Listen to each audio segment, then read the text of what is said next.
உயிரோடு தமிழோடு இணைந்திருக்கிறீர்கள். ILC தமிழ் உயிரோடு தமிழில் அன்பர்களே, உலக நார்வல் நிகழ்ச்சியில் இணைந்திருக்கிறீர்கள்.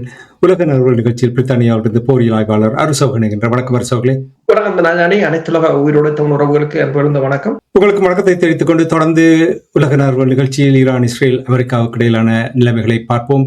காலையில் நாங்கள் பேசும்பொழுது ஈரானுடைய வெளிவார அமைச்சர் அப்பாஸ் அரக்சி அவர்கள் பாகிஸ்தானுக்கு பயணம் மேற்கொண்டிருந்தார், இஸ்லாமாபாத்துக்கு சென்றிருந்தார் என்று கூறியிருந்தீர்கள்.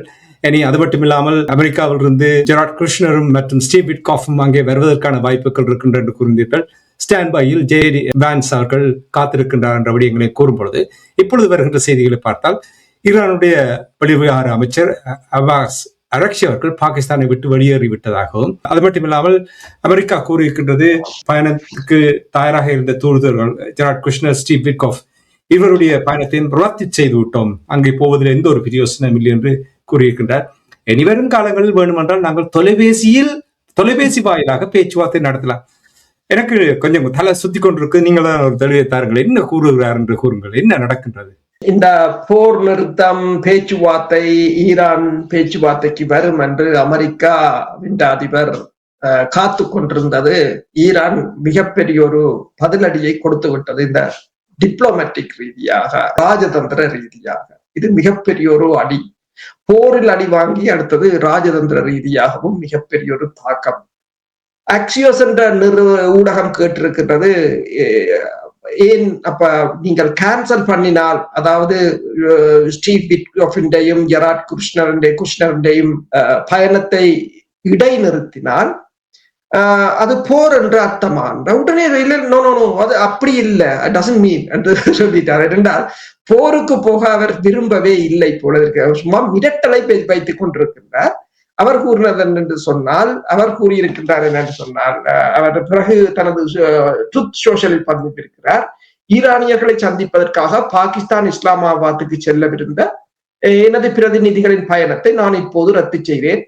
பயணத்தில் அதிக நேரம் வீணாகிறது, அதிக வேலை. கிட்டத்தட்ட அவர் சொல்றாரு என்றால் 18 மணித்தியாலம் பயணம் செய்ய வேணுமா. அது மட்டுமல்லாது அவர்களின் தலைமைக்குள், அதாவது ஈரான் தலைமைக்குள் பெரும் உட்கட்சி பூசலும் குழப்பமும் நிலவுகிறது. அவர்கள் உட்பட யார் பொறுப்பில் இருக்கிறார்கள் என்று யாருக்கும் தெரியாது. ஆகவே எல்லா அதிகாரமும் எங்களிடம், அதாவது ஈரான் அதிகாரம் முழுக்க ட்ரம்பிடம் தான் இருக்கின்றது. அவர்களிடம் எதுவும் இல்லை. அவர்கள் பேச விரும்பினால் அவர்கள் செய்ய வேண்டியதெல்லாம் தொலைபேசியில் அழைப்பதுதான், அவ்வளவுதான் என்று சொல்லிவிட்டார். இதுல பல பிரச்சனை. இப்ப உங்களை மாதிரிதான் பலருக்கும் தலை சுற்றும். என்றால் ஈரான் அதிகாரம் முழுக்க உங்கள்ட்ட இருக்க அவங்களோட பேசுவோம், பேசவே தேவையில்லை. அது அந்த பேச்சே தேவையில்லை. ஆனால் ஈரான் என்ன சொல்லிவிட்டது என்று சொன்னால், ஈரான் சொல்லிவிட்டது, அதாவது இந்த அல் அரபியா ஊடகம் என்ன சொல்லி இருக்கிறது சொன்னால், ஈரான் 2 முதல் கேட்கிறது, பிளாக்கெட்டை எடுங்கள், சாங்ஷனை தடையை நீக்குங்கள். அமெரிக்கா ஒன்றை கேட்கிறது, யுரேனியம் என்ரிச்மென்ட்டை அதாவது நிறுத்துங்க. இதுலதான் சிக்கிப்பட்டு போய் நிற்கிறார்கள். ஆனால் அரக்சி ஃபீல்ட் மார்ஷல் அசீம் முனீருடன் பேசிவிட்டு அவர் அங்கிருந்து கிளம்பி சென்று விட்டார். அவர் அங்கு இருக்கும் வரையிலும் இவர்களுக்கு ஒரு நம்பிக்கை இருந்தது, பாகிஸ்தானில் அவர்கள் இருப்பார்கள், நாங்கள் போகலாம் என்று. ஆனால் என்னென்றால் இப்ப ஈரானுக்கு ஒரு பிரச்சனை என்றால், வருகிற இருவருக்கும் எதுவும் தெரியாது. அவர்கள் பிசினஸ்காரர். அப்ப அணு ஆயுதம், அணு தொடர்பாக பேசுவதற்குரிய ஆட்கள் அவர்கள் இல்லை. அப்ப அவர்களுடன் ஏன் பேச வேண்டும்? வீணாக நேரத்தை நேரத்தை வீணடிக்க வேண்டும் என்றாங்க. இப்ப 95ஆம் ஆண்டு கூட அந்த அங்க தாயத்தில் நடந்த பேச்சுக்களின் போது சந்திரிகா அனுப்பினதுல அந்த எல்லாம் செயலாளர்கள் அமைச்சின், அப்ப அங்க இருந்த ஒரு ஆங்கில பத்திரிகை கூட போட்டிருந்தது, சந்திரிகா ஒரு ஆளைத்தான் அனுப்பியல, சமையல்காரனை அனுப்பியல. இல்ல அப்படி அன்றைக்கு விடுதலை புலிகள் அந்த பேச்சில இருந்து விலத்திட்டார்கள். என்றால் அதுல கண்டினியூ பண்ற, அதுல தொடர்றதுல எந்த வித அர்த்தமும் இல்லை என்று சொல்லி. அதே போலதான் இப்ப இங்கேயும் பாத்தீங்கன்னு சொன்னால், இதே 2 பேரோடும் பேசுறதுல சும்மா பேச்சு நடத்துறோம் வந்து உங்களோட மார்க்கெட்டை ஏற்றி இறக்குறதுக்காண்டி செய்யறதுல எந்த வித அர்த்தமும் இல்லை என்று அவர்கள் போய்விட்டார்கள். ஆனால் பிறகு போன பிற்பாடு அல் அரபியா ஒன்றை கூறியிருக்கிறது என்று சொன்னால், இந்த 10 கண்டிஷன், 10 நிபந்தனைகள் ஈரான் கொடுத்ததை இவர்கள் ஏற்றுக்கொண்டிருந்தார்கள் முதலில். அந்த 10 நிபந்தனைகளையும் நிறைவேற்ற வேண்டும் என்று பாகிஸ்தானிடம் கூறிவிட்டு சென்றிருக்கிறார்கள். அவர் மஸ்கட் அதாவது ஓமானுக்கு சென்றுவிட்டு அப்படியே ரஷ்யாவுக்கு செல்வதாக இருப்பதாக கூறப்படுகிறது. அதே நேரம் அவதானிகள் என்ன கூறுகிறார் என்று சொன்னால், ட்ரம்பின் நடவடிக்கை முழுவதும் இந்த பேச்சை நல்ல முறையில் நடத்துவதற்கான நடவடிக்கையாக இல்லை. ஏனென்று சொன்னால், இவர்கள் தான் இந்த பிளாக்கேட்டை போட்டு வைத்திருக்கிறார்கள்.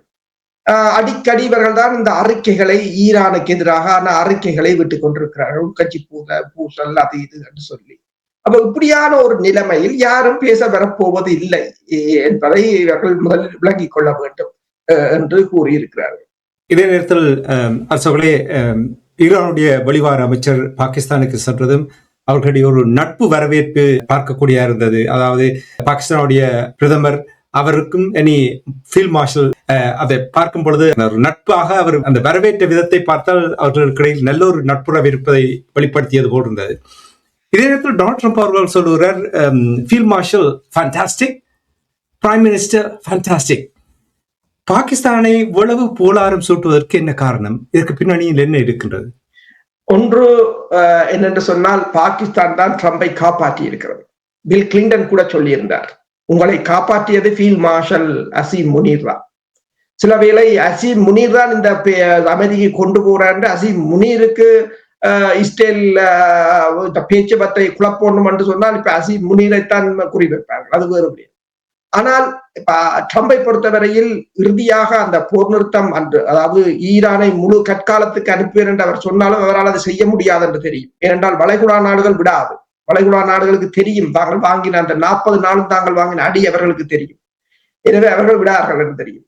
இப்பவும் கூட இவ்வளவு விமானங்களை கொண்டு போய் குவித்தாலும் உடனடியாக இவர்கள் தாக்கினால் அது மிகப்பெரிய ஒரு தாக்குதலாக வெடிக்கும். அது எல்லாரும் கூறுவது உலகத்தின் பொருளாதாரத்தின் பேரழிவாக இருக்கும். அப்ப ட்ரம்பை இறுதி நேரத்தில், அதாவது முதலாவது வாரத்தில் இருந்தே அவர் இந்த போரிலிருந்து வெளியேற வேண்டும் என்று நினைத்து விட்டார்.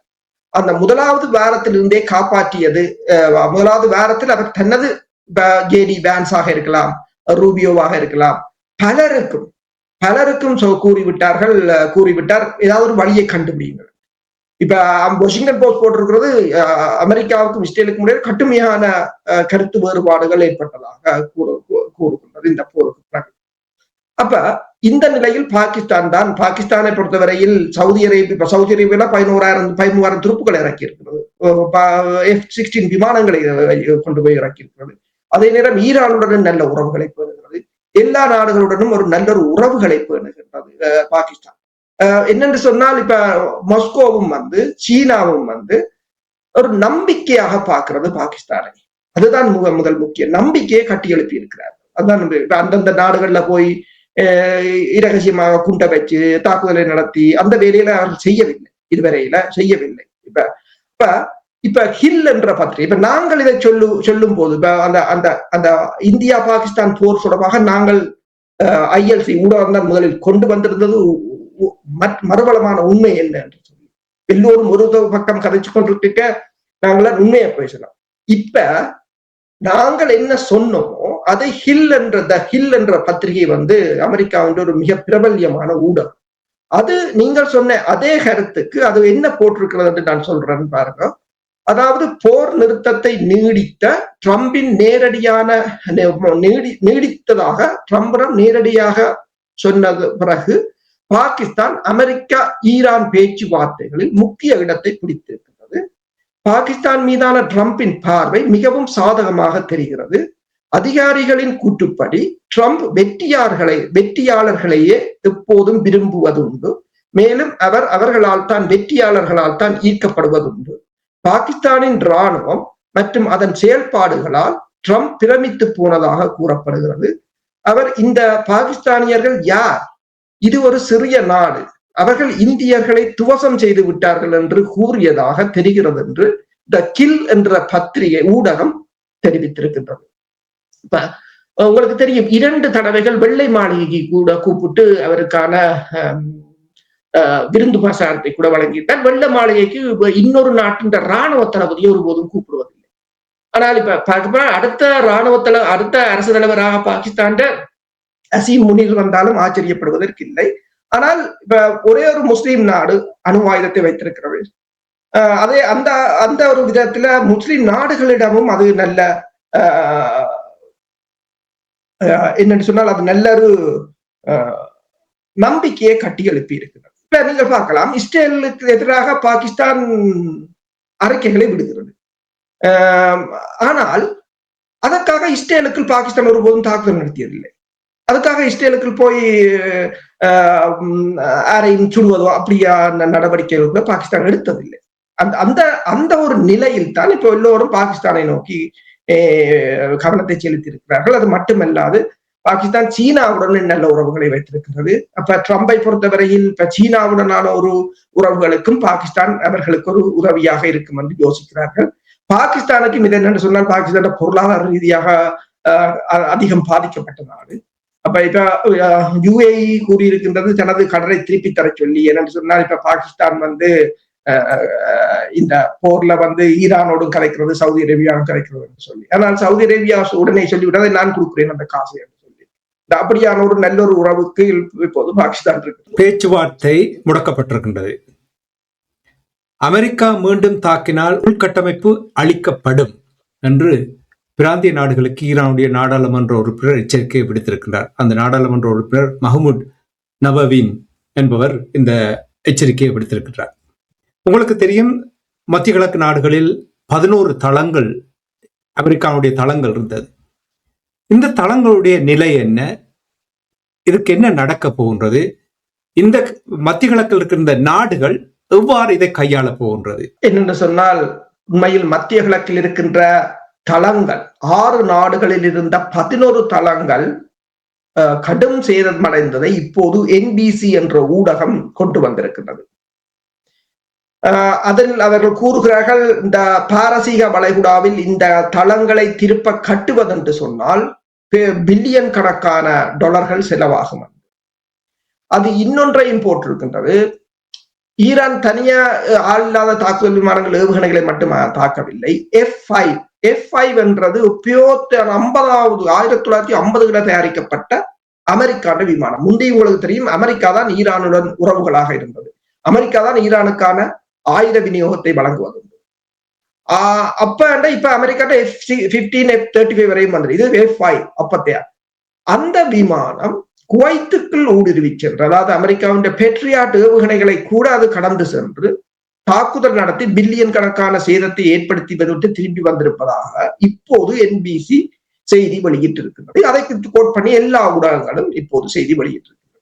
அதாவது 50வது ஆண்டு விமானம் இந்த நவீன ஏர் டிஃபென்ஸை முறியடித்து ஊடுருவி உள்ளுக்கு சென்றிருக்கின்றது, சென்று தாக்குதல்களை நடத்திவிட்டு வந்திருக்கின்றது. அதே போலதான் ரஷ்யாவின் தயாரிப்பான Su-24 ரக விமானங்களும் UAE மீது தாக்குதல் நடத்தின. ஆனால் திரும்பி வரும்போது UAE அதை சுட்டு வீழ்த்தி இருந்தது. அதை பிறகு UAE அதை காண்பித்தும் இருந்தது, சுட்டு வீழ்த்தப்பட்டவை. இப்போது நீங்க பாத்தீங்கன்னா சொன்னால், இந்த ஊடகங்கள் சேதங்களை வெளியிட்டிருக்கிறார்கள். அதாவது 11 தளங்கள், மிலிட்டரி தளங்கள் இந்த ஒரு சிங்கிள் போர் என்று சொல்கிறார்கள்.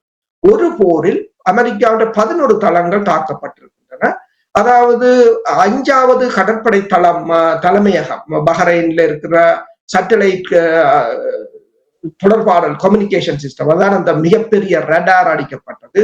ரடார் ப்ரொடெக்ஷன் ஸ்ட்ரக்சர் என்றது அரிஃபிஜான் என்ற குவைத்தில் இருக்கிற தளம். அதுல 11 இடங்கள் கடுமையாக சேதமடைந்திருக்கிறது சொல்லியும், மற்றது அல் டஃபா ஏர்பேஸ் என்றது UAE இருக்கிறதுல 11 இடங்கள் கடுமையாக சேதமடைந்திருக்கிறது சொல்லியும், அல் உதை தளம் என்று சொல்ற கட்டார்ல இருக்கின்ற தளத்தின் விமான ஓடுபாதை உட்பட, அதாவது மிகப்பெரிய இந்த வான்படை தளம் கடுமையாக சேதமடைந்திருப்பதாகவும், பிரின்ஸ் சுல்தான் என்ற ஏர்பேஸ் சவுதி அரேபியாவில் இருக்கிறது. 5 ரீஃபியூலிங் டேங்கர் உட்பட பெருமளவான இடங்கள் அதில் சேதமடைந்திருப்பதாகவும், இந்த தகவல்களை சைனாவின் சேட்டலைட்டுகள் இப்போது கொண்டு வந்திருப்பதை, இந்த போர் முடிந்த பிற்பாடு அவர்கள் இதனை வெளிக்கொண்டு வந்திருக்கிறார்கள் என்று சொல்லியும், அதாவது ஈரான் மிகவும் துல்லியமாக திட்டமிட்டு இந்த தாக்குதல்களை, அதாவது satellite communication system, radar protection, fuel storage, runway, hangers என்று சொல்லி இவற்றை கடுமையாக திட்டமிட்டு வடிவாக தாக்கி அளித்திருக்கிறது என்று சொல்லியும் அந்த அந்த என்பிசி ஊடகம் தெரிவித்திருக்கின்றது. அது மட்டுமல்லாது இவற்றை மீள கட்டுவது என்று சொன்னால் பெருமளவு பல பில்லியன் டாலர்கள் செலவாகும் என்றும் கூறியிருக்கின்றது அந்த ஊடகம். ஓம், இதே நிலையில் உங்களுக்கு தெரியும் ஹோர்முஸ் நீரிணை மிகவும் ஒரு சிக்கலாக இருக்கின்றது. தொடர்ந்தும் அங்கே கப்பல்கள் மறைக்கப்படுகின்றது. இரண்டு தரப்பினரும் கூறுகிறார்கள். இந்த முடக்கம் இதுக்கு ஏதாவது விடிவு வருமா அல்லது தொடர் முடக்கமாகத்தான் இருக்க போகிறதா ஹோர்முஸ் நீரிணை? அதனுடைய நிலைமை எவ்வாறு இருக்கிறது இப்பொழுது? ஹோர்முஸ் நீரிணையை இப்ப IRGC என்ன சொல்லி இருக்கிறது என்று சொன்னால், ஹோர்முஸ் நீரிணை தங்கள் பிரையாரிட்டி லிஸ்ட், அதாவது தங்களுக்கு என்ன தங்களோட முக்கியமான திட்டத்தில் ஹோர்முஸ் இருக்கின்றது. அதை எந்த ஒரு காரணத்துக்கும் விட்டுக் கொடுக்க முடியாது என்று கூறியிருக்கிறது. இப்ப ஜப்பானும் ஜெர்மனியும் கூறியிருக்கிறது, தாங்கள் இந்த கன்னி வெடிகளை அகற்றும் கப்பல்களை தருகிறோம், ஆனால் போர் முடிந்த பிற்பாடு. அதாவது அவர்கள் சேஃப் ஆகிவிட்டார்கள் தங்களோட கோரிக்கைகள், உதவியும் செய்கிறோம் ஆனால் போருக்கும் வர மாட்டோம் என்று சொல்லிவிட்டார்கள். இப்ப அமெரிக்காவை ஏற்கனவே சொல்லியிருக்க 120 கன்னி வெடிகள் விதைக்கப்பட்டிருக்கிறார். ஆனால் எத்தனை என்று யாருக்கும் தெரியாது. மற்றது ஈரானிடம் இருக்கின்ற என்னென்ன கன்னி வெடிகள் என்றும் யாருக்கும் தெரியாது. மற்றது கன்னி வெடிகள் உங்களுக்கு தெரியும், அதை அகற்றுவது என்பது கிட்டத்தட்ட பென்டகன் காங்கிரஸுக்கு சொல்லியிருந்தது 6 மாதம் எடுக்கும். சரி, நாளைக்கு போர் முடிஞ்சாலும் இந்த வருஷம் முடிவுல தான் கன்னி வெடி அகற்றப்படும். இது 2027க்கு பிறகுதான் அது நோமலுக்கு வரும். ஆனால் இன்னும் போர் முடியவில்லை. அதே நேரம் பாத்தீங்கன்னு சொன்னால் இன்றைக்கு 2 டேங்கர்களை ஈரான் விட்டிருக்கின்றது. ஒன்று இந்தியாவின் டேங்கரை விட்டிருக்கிறார்கள், இரண்டாவது எந்த நாட்டின் டேங்கர் என்று தெரியல என்று கூறுகிறார்கள். அதே நேரம் இந்த VLCC என்ற வகை டேங்கர் 3 டேங்கர், அது மிகப்பெரிய டேங்கர்ஸ். ஒரு டேங்கர்ஸ் 2 மில்லியன் பேரல்களை கொண்டு செல்லக்கூடியது. அது காக் தீவுகளுக்கு சென்று இப்போது லோட் பண்ணி கொண்டிருப்பதாக சேட்டலைட் புகைப்படங்கள் மூலம் வெளிவந்து கொண்டிருக்கிறது. 2 ஈரான் டேங்கர்ஸ், ஒன்று இண்டிபெண்டன்ட் என்று சொல்லி சுயாதீன டேங்கர்ஸ். இந்த 6 மில்லியன் பேரல்கள் எண்ணெய்களை லோட் பண்ணி கொண்டிருக்கிறார்கள். அவர்கள் வித்து கொண்டுதான் இருக்கிறார்கள், டேங்கர்கள் போய்கொண்டுதான் இருக்கிறது, வந்து கொண்டுதான் இருக்கின்றது. அமெரிக்கான்ற முற்றுகையை அவர்கள் உடைத்துக் கொண்டுதான் இருப்பதாகத்தான் கூறப்படுகின்றது. அதே சமயம் இப்போது ஈரான் கூறியிருக்கின்றது, அந்த டொஸ்கா என்ற கப்பல்களை இவர்கள் இடைமறித்து தாக்கியிருந்தார்கள், தாக்கி கைப்பற்றியிருந்தார்கள். அந்த கப்பல் ஈரான் டயாலிசிஸ் பீப்புள்களுக்கு டயாலிசிஸ் மருந்துகளை கொண்டு சென்ற, மருத்துவ உபகரணங்களை கொண்டு சென்ற கப்பல் என்று சொல்லி. எனவேதான் அமெரிக்காவின் முன்னாள் அரசு தலைவர் ஒருவர் கூறியிருக்கின்றார், அதாவது அனைத்துலக சட்டங்களின் அடிப்படையில் மருத்துவ சப்ளை கப்பல்களை தாக்குவது அனைத்துலக சட்ட விதி மீறல் என்றுதான் கூறியிருக்கின்றார். அது தவறு என்று சொல்லி ஈரான் அப்படி ஒரு அறிக்கையை வெளியிட்டிருக்கின்றது. அப்ப இது இப்ப பாத்தீங்கன்னு சொன்னால், இது இந்த ஹார்முஸ் முற்றுகை இந்த வெளிநாட்டு மக்களின் மற்ற நாடுகளின் பொருளாதாரத்தை மட்டும் பாதிக்கவில்லை. அமெரிக்காவிலுமே இப்போது வாஷிங்டன் போஸ்ட் போட்டிருக்கிறது, பெருமளவான மக்கள் இப்போது ட்ரம்பின் பொருளாதார கொள்கை தொடர்பாக கடும் விரக்தியில் இருப்பதாக கூறியிருக்கிறது. 2010ஆம் ஆண்டுக்கு பிறகு டெமோக்ராட் பார்ட்டிக்கு, ஜனநாயக கட்சியினருக்கான ஆதரவும் அவர்கள் மீதான நம்பிக்கையும் அமெரிக்க மக்களிடம் இப்போது அதிகரித்து வந்து கொண்டிருப்பதாக அந்த பத்திரிகை கூறியது. இப்ப ஹோர்முஸ் நீரிணையை பற்றி நீங்கள் கூறும்பொழுது கடல் கன்னி வெடி இருக்கின்றது, இது ஒரு பெரிய ஒரு தலைவலியாக இருக்கின்றது. இப்ப அதை அகற்றாவிட்டால் இயல்பான ஒரு கப்பல் பயணங்களை மேற்கொள்ள முடியாத அளவில் அதை அகற்றுவதற்கு ஜெர்மனி, ஜப்பான் போன்ற நாடுகள் முன் வந்திருக்கின்றது. அப்போ நாளையே போவதற்கான வாய்ப்புகள் இருக்கிறதா அவர்கள் இந்த கன்னி வெடிகளை அகற்றுவதற்கு? அவர்கள் போர் முடிந்த பிறகுதான் போவார்கள். அதாவது ஈரான் சொன்னால்தான் போவார்களே தவிர, அவர்கள் அதை சொல்லும் போது ஜெர்மன் கூறியிருக்கின்றது, தாங்கள் போர் முடிந்த பிற்பாடுதான் அந்த கன்னி வெடிகளை அகற்றும் பணிகளுக்கு தங்களால் செல்ல முடியும் என்று கூறியிருக்கின்றது. ஏனென்று சொன்னால் அவர்கள் இந்த போரில் ஈடுபட விரும்பவில்லை, போர் தற்போதைய நிலையை மேலும் மோசமாக்கும் என்று கூறியிருக்கிறது. இப்ப என்னென்று சொன்னால், இந்த உங்களுக்கு தெரியும், இந்த இவர்கள் 40 நாடுகள் சேர்ந்து ஐரோப்பிய ஒன்றியத்தில் வைத்த கூட்டத்தின் போது கூட அவர்கள் இந்த நேட்டோவின் தலைவரை புறக்கணித்திருந்தார்கள். நேட்டோவின் தலைவரை அந்த கூட்டத்துக்கு கூப்பிடவில்லை. ஏனென்று சொன்னால் அமெரிக்காவை அதற்கு இழுக்க, அமெரிக்காவை முற்றுமுழுதாக வெளியில் விட வேண்டும் என்பதைத்தான் யோசித்திருக்கிறார்கள் போல தெரிகிறது. அதே போல ஈரானை பொறுத்தவரையில் இப்போது ஈரான் விமான நிலையங்கள் திறக்கப்பட்டிருக்கின்றன. கொஞ்சம் கொஞ்சமாக சகஜ வாழ் நிலைமைக்கு அந்த ஈரான் திரும்பிக் கொண்டிருப்பதாக கூறப்படுகிறது. மற்றது ஈரான் கூறியிருக்கின்றது, கிட்டத்தட்ட எல்லா மாநிலங்களிலும் அந்த ஆயுத உற்பத்தியை தாங்கள் அதிகரித்திருப்பதாகவும், அதாவது எல்லா வகையான வெப்பன்ஸ் என்று சொல்கிறார்கள், ஆளில்லாத தாக்குதல் விமானங்களாக இருக்கலாம் அல்லது ஏவுகணைகளாக இருக்கலாம், ஒரு நாளைக்கு 1000 உற்பத்தி செய்யக்கூடியதாக இருப்பதாக கூறியிருக்கிறார்கள். அதே நேரம் அமெரிக்காவும் கூறியிருக்கின்றது, தான் அந்த ஸ்பேஸ் சென்டருக்கு $3.2 பில்லியன் ஒதுக்கி இருப்பதாகவும், இன்டர்செப்டர்ஸ் ஏவுகணைகளை ஸ்பேஸில் இருந்து அடிக்கிறது, கீழே இருந்து இல்ல விண்வெளியில் இருந்து அடிக்கிறதை தயாரிக்குமாறு கூறியிருக்கிறார்கள். துருக்கி கூறியிருக்கின்றது, தான் துருக்கியில் இருக்கின்ற 81 மாநிலங்களிலும் ஆளில்லாத தாக்குதல் விமானங்களை, மில்லியன் ஆளில்லாத தாக்குதல் விமானங்களை உற்பத்தி செய்வதற்கு அனுமதிகளை இந்த பைக்கா என்ற நிறுவனத்தின் சிஇஓவுக்கு அதை அறிவித்திருக்கின்றார்.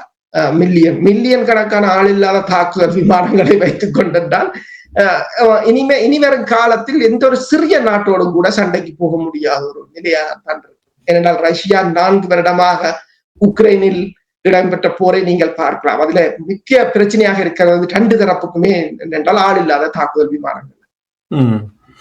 உலக ஒழுங்கில் மாற்றங்கள் ஏற்பட்டு கொண்டு வருகின்ற நிலையில் போரை அணுகுவதென்று அதனுடைய முறைமையும் மாற்றம் காணுகின்றது என்பதுதான் இந்த போர் வெளிப்படுத்துகின்றது.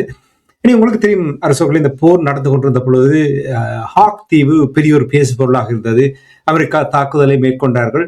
அங்கே போய் முழுமையாக தாக்குவோம், ஆரம்பத்தில் தாக்கியது எண்ணெய் குதங்களை தாக்கவில்லை, ஆனால் அதை சுற்றி இருந்த இராணுவத்தினர் மீதுதான் தாக்குதலை நடத்தினார்கள், அல்ல அவர்களுடைய தளங்கள் மீது தாக்குதல் நடத்தினார்கள். ஹாக் தீவு தொடர்பாக என்ன அறிகிறீர்கள்?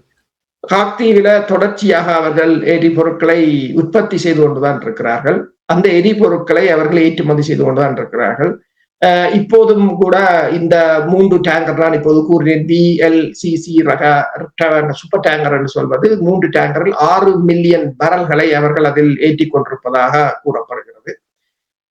ஆனால் அதாவது இந்த தாக்கம் அமெரிக்காவின் இப்ப உலக பொருளாதாரத்துல கடுமையாக தாக்கத்தை ஏற்படுத்துவது மட்டுமல்லாது, இது அமெரிக்காவின் பொருளாதாரத்திலும் தாக்கத்தை ஏற்படுத்துகிறதே தவிர, ஈரானை பொறுத்தவரையில் ஈரான் நாங்கள் நேற்று கூறியது போல கிட்டத்தட்ட ஆகஸ்ட் வரையிலும் கூட அவர்களுக்கு எந்த பிரச்சனையும் இல்லை.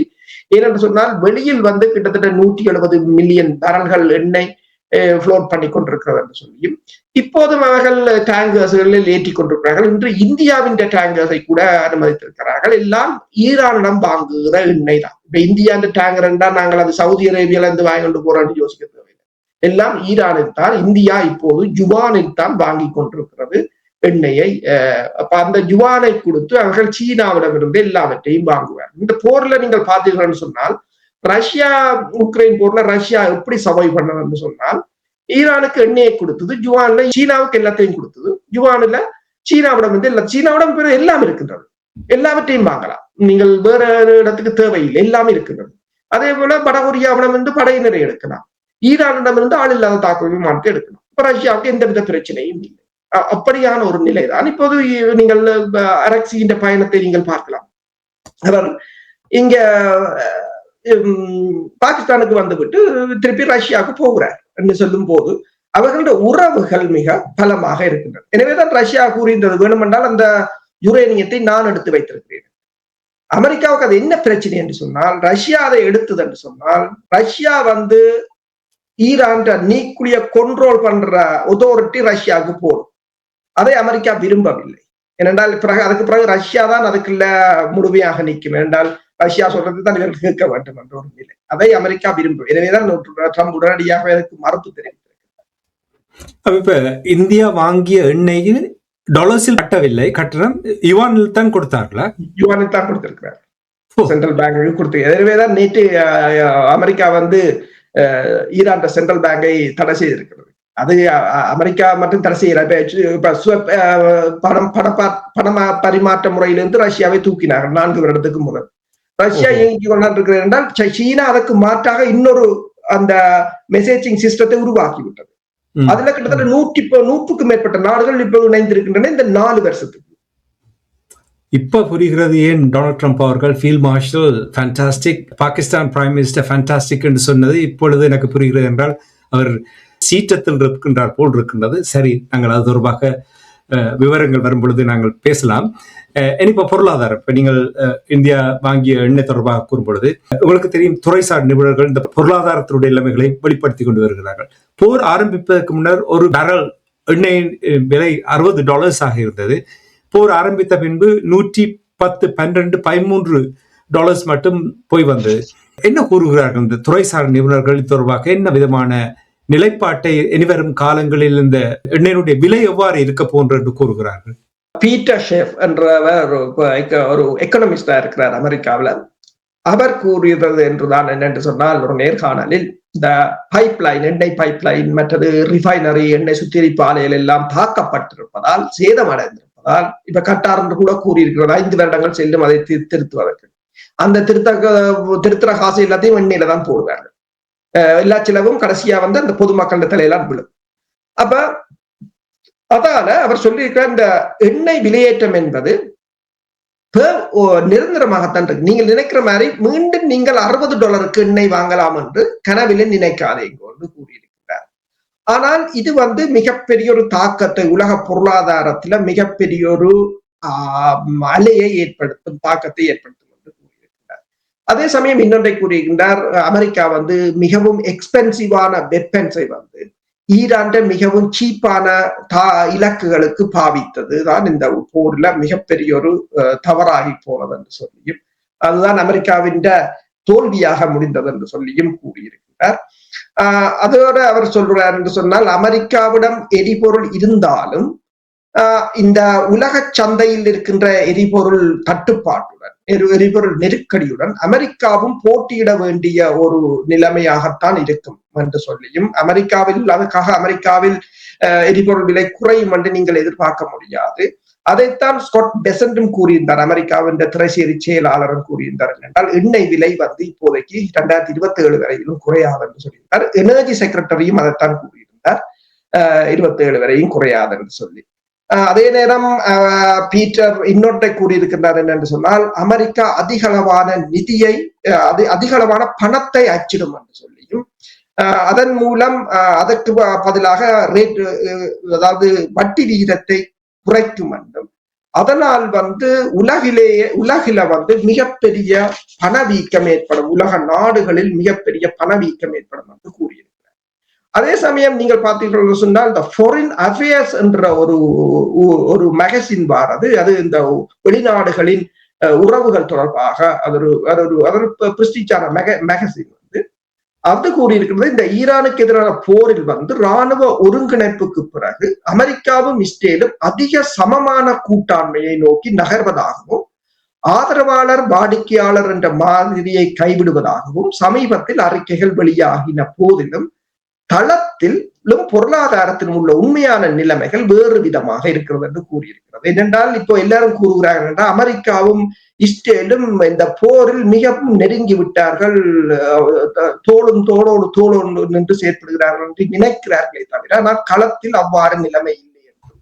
ஏனென்று சொன்னால், அமெரிக்க மக்களும் அமெரிக்க விமர்சகர்களும் இப்போது வலியுறுத்தி வருவது என்னென்று சொன்னால், அமெரிக்காவின் $610 பில்லியன் பொருளாதார மற்றும் ஆண்டு பாதுகாப்பு வரவு செலவு திட்டத்தில் வாஷிங்டன் வந்து 3.8 பில்லியனை இஸ்ரேலுக்கு செலுத்துவதாகவும், அது 7% கொண்டுள்ள நிலையில் இஸ்ரேலுக்கு இனி அவ்வளவு பணத்தை கொடுக்க வேண்டாம், இலவச உதவி தேவையில்லை என்று சொல்லியும், மேலும் இந்த மாதிரி தொடர்வதற்கு மாறாக சார்பு நாடு என்ற பிம்பத்தை வலுப்படுத்துகிறது. இவ்வாறு தொடர்ந்தால் நாங்கள் இஸ்ரேலுக்கு சார்பாக நிற்கிறோம் என்று உலகத்தில் ஒரு பிம்பம் ஏற்படுவதாகவும், ஏப்ரல் மாத கணக்கெடுப்பின்படி அமெரிக்காவிலேயே 60% மக்கள் இஸ்ரேலை எதிர்மறையாக பார்க்கின்றனர் என்றும், மேலும் காங்கிரஸில் உள்ள கட்சிகளுக்கிடையே கருத்து வேறுபாடுகளும் புதிய உதவிக்கு ஒப்புதல் அளிக்கும் செயல்முறையை தாமதப்படுத்துவதாகவும் தெரிவித்திருக்கிறது அந்த ஊடகம். அதே நேரம் நிபுணர்கள் என்ன முன்மொழிகிறார்கள் என்று சொன்னால், 2028ஆம் ஆண்டு தற்போதைய ஒப்பந்தம் காலாவதியான பிறகு, இஸ்ரேலுக்கும் அமெரிக்காவுக்கும் இடையிலான ஒப்பந்தம் காலாவதியான பிறகு இலவச உதவியை நிறுத்தி ஆயுதங்களுக்கு உண்மையான விலையை இஸ்ரேல் செலுத்த வேண்டும் என்று அமெரிக்கா இனி செல்ல வேண்டும் என்று சொல்லியும் இந்த சமமான கூட்டாண்மை என்பது வெறும் வெற்றி வாக்குறுதியாக இருக்கும் என்றும் அதே சார்பு நிலையில் புதிய வடிவத்தில் அதனை தொடரலாம் என்றும் அது கூறியிருக்கின்றது. இப்ப எல்லா அந்த போர் உலக நாடுகளிலே இல்ல பல நாடுகளின் உறவுகளில் கூட மாற்றத்தை ஏற்படுத்தி இருக்கிறது இந்த ஈரான் அமெரிக்க போர். நாங்கள் நிகழ்ச்சியை கொண்டு வர வேண்டும். உங்களுக்கு தெரியும், லெபனானில் தொடர்ந்து தாக்குதல்கள் நடைபெற்றிருக்கின்றது. லெபனானில் உள்ள ஹிஸ்புல்லாக்களுடைய இலக்குகளை தீவிரமாக தாக்குங்கள் என்று நெட்டன்யாகு அவர்கள் இராணுவத்தினருக்கு உத்தரவிட்டிருக்கிறார். இந்த 3 வார போர் நிறுத்தம் அதை அந்த பேப்பரை கசக்கி பின்னுக்கு போட வேண்டியதான என்னென்று சொன்னால் இஸ்ரேலின் நிலைமைகள், இஸ்ரேலின் நடவடிக்கைகள் அவ்வாறுதான் இருக்கின்றன. அது இவ்வளவு காலமும் தொடர்ந்து விட்டது. அதற்கு இந்த நாடுகள் மௌனமாக இருந்ததும் அதை திரும்பி பார்க்காமல் இருந்ததும் இந்த உலக ஒழுங்கில் அமெரிக்கா மேற்குலகத்துக்கு எதிரான வலுவான சக்திகள் உருவாகாமல் இருந்ததும் அவர்களுக்கு சாதகமாக போய்விட்டது. ஆனால் இனிமேல் அந்த நிலைமை மாற வேண்டும். இப்ப ஹிஸ்புல்லாக்களும் தாக்குதலை நடத்தி கொண்டிருக்காங்க. இப்ப பாருங்கள், ஐக்கிய நாடுகள் சபையே கூறியிருக்கிறது 1000க்கும் மேற்பட்ட தடவைகள் போர் நிறுத்தம் மூடப்பட்டது. என்ன நடவடிக்கை எடுத்தீர்கள் நீங்கள்? இல்லை. இப்ப பாருங்கள், ஒரு பேராசிரியர் என்னென்று சொன்னால் பேராசிரியர் மைக்கேல் லிங்க் அவர் என்ன கூறியிருக்கிறார் என்று சொன்னால், பலஸ்தீனிய பிரதேசங்களுக்கான ஐநாவின் முன்னாள் சிறப்பு நிதி தான் அவர் என்ன கூறியிருக்கார் என்று சொன்னால், இஸ்ரேலிய குடியேற்றவாசிகள் நெசட் என்று சொல்றது இஸ்ரேலின் பாராளுமன்றம் அமைக்கப்பட்ட ஜனநாயக விதிகளின் கீழ் வாழ்கின்றனர். வரி விதிப்பு, நிலம், இயற்கை வளங்கள் மற்றும் நீதி ஆகியவற்றில் முழு உரிமையும் அந்த குடியேற்றவாசிகளுக்குத்தான் இருக்கின்றன. ஆக்கிரமிக்கப்பட்ட பிரதேசங்களில் உள்ள பலஸ்தீனியர்களுக்கு எந்த உரிமையும் இல்லை. அவர்கள் 1967 முதல் இஸ்ரேலிய இராணுவத்தால் பிறப்பிக்கப்பட்ட இராணுவ உத்தரவின் கீழ் தான் வாழ்கின்றனர். அந்த உத்தரவுகளில் அவர்களின் வீட்டு வசதி, அனுமதிகள், போக்குவரத்து மற்றும் நில திட்டமிடலை இராணுவம் தான் கையாளுகிறது. இதில் முக்கியமாக மிக வலுவான வேறுபாடு சட்ட உரிமைகளிலும் இருக்கின்றது. இஸ்ரேலிய குடியேற்றவாசிகள் குடியுரிமை நீதிமன்றங்களில் விசாரிக்கப்படுகின்றனர். பலஸ்தீனியர்கள், குழந்தைகள் உட்பட இராணுவ நீதிமன்றங்களில் விசாரிக்கப்படுகின்றனர். இங்கு தண்டனை வழங்கும் விகிதம் பலஸ்தீனியருக்கு 99% தண்டனை, யாருக்கும் விதிவிலக்கு இல்லை. கோர்ட்டுக்கு போனா தண்டனை தான், வேற வழி இல்லை. இந்த தண்டனைகள், அதாவது வேறு எந்த நாட்டிலும் 99% தண்டனை வழங்கும் திட்டம் இல்லை. இவை அனைத்தும் ஒரே சூரியனுக்கு கீழ் ஒரே புவியில் அகிலத்தில் வாழும் ஒரே இஸ்ரேலிய குடியேறியர்களுக்கும் மேற்கு கரை அல்லது கிழக்கு ஜெருசலேமில் உள்ள ஒரு பலஸ்தீனியருக்கும் இடையிலான வாழ்க்கையின் உச்சக்கட்ட வேறுபாட்டை காட்டுவதாக கூறியிருக்கிறார்கள். இது அங்கு மட்டும் நடக்கவில்லை, இலங்கையிலும் அவ்வாறுதான். தையிட்டி விகாரையை கூட அது பொதுமக்களின் காணியில் சட்டவிரோதமாக கட்டப்பட்டது. ஒரு எல்லாம் வல்ல அரசு தலைவர் என்று சொல்லி நிறைவேற்று அதிகாரம் கொண்ட அரசு தலைவர் வந்தபோது அவர் கூறியது நாக விகாராதிபதி முடிவெடுக்க வேண்டும் என்றால், நாக விகாராதிபதிக்கு கீழே தான் வடக்கு இருக்கிறது. கிழக்கில் இன்னொரு விகாராதிபதி இருப்பார். ஆனால் அங்கிருக்கிற சட்டமோ அல்லது அரசு தலைவரோ தமிழர்களுக்கு இல்லை. தமிழர்கள் இராணுவத்தின் கீழ். நீங்கள் வடக்கு கிழக்கின்ற ஆளுநர்களை பார்த்தீர்கள், இராணுவ ஆளுநர்கள் தான் இருந்தார்கள். அதுக்கப்புறம் ஊடகங்களில் நாங்கள் திருப்பி அது இராணுவ ஆளுநர் என்று போட்ட பிறகுதான் தங்களுக்கு சார்பான சிவில் ஆக்களை போட்டார். அதே போன்ற ஒரு நிலைதான் இந்த இஸ்ரேல். அப்ப இப்படி ஒரு நிலை இருக்கேக்க இஸ்ரேல் தாக்குதல் நடத்துவதை ஒரு ஆச்சரியமாக பார்க்க முடியாது. பொறுத்திருந்து பார்ப்போம் என்ன நடக்கின்றது. இப்பொழுது வருகின்ற செய்திகளை பார்க்கும் பொழுது டொனால்ட் ட்ரம்ப் அவர்கள் கூறுகிறார், ஈரானில் யாருடனாவது பேசுவதற்கு தாங்கள் தயார் என்று கூறுகிறார். பார்க்கும்போது அந்த டெஸ்பரேஷன் என்று சொல்லுவார்களே, எப்படியாவது பேச்சுவார்த்தை நடத்த வேண்டும் என்ற ஒரு நிலையில் நிற்பது போல் தெரிகிறது. பலர் ஒரு கேலி சித்திரமாக இதை பார்க்கிறார்கள் என்று கூட சமூக வலைத்தளங்களை போட்டிருக்கிறார்கள். நன்றி அரசுகளே. தொடர்ந்து நிறைய தகவல்களை உயிரோடி தமிழ் உறவுகளோடு பயந்து கொண்டமைக்காக உயிரோடி தமிழ் அன்பர்கள் சார்பாக நன்றி கூறிக்கொண்டு மீண்டும் நாளை சந்திப்போம். நன்றி, வணக்கம். நன்றி, வணக்கம்.